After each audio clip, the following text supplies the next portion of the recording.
Bonjour à tous. Donc pour le Parti communiste, moi je suis très heureux d'être là aujourd'hui avec le Parti communiste, en famille, entre amis, entre travailleurs, entre camarades. Et ça c'est quand même beau, c'est bien.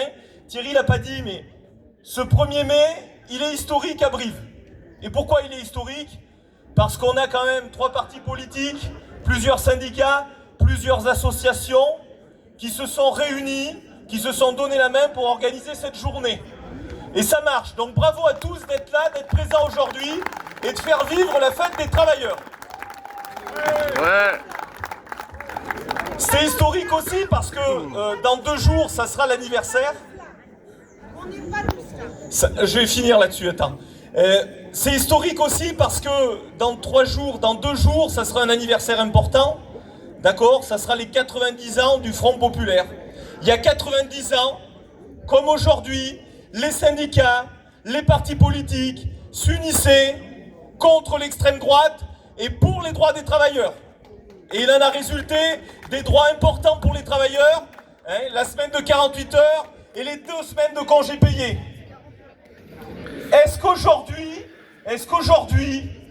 on veut renoncer à ces congés payés? Non. Donc il est important de s'unir parce que le capital n'a qu'un intérêt, il ne voit que son intérêt, c'est le profit, coûte que coûte le profit, en permanence.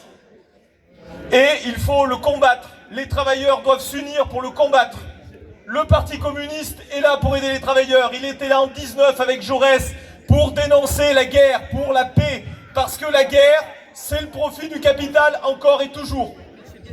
Le Parti communiste était là en 36 pour obtenir les congés payés. Le Parti communiste était là en 45 pour obtenir la Sécu, en 46 pour le service public de l'énergie. Et Ambroise Croizat, ça a été le premier ministre du Travail, ouvrier. Et c'est le premier qui a fait retirer de la loi la mention travailleur féminine.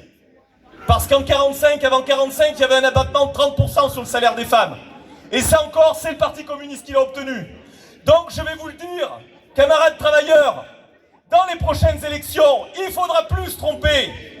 Il faudra plus se tromper, il faudra voter pour une gauche unie, pour une gauche qui est capable de gagner des droits pour les travailleurs. Et il n'y a personne d'autre que la gauche, ensemble, avec les syndicats, avec les partis progressistes, avec les partis politiques progressistes, qui sera capable de gagner des droits pour les travailleurs. Tous les autres ne feront qu'en retirer, et on le voit, c'est le cas depuis plus de 40 ans. Ouais. Merci à tous, vive les travailleurs!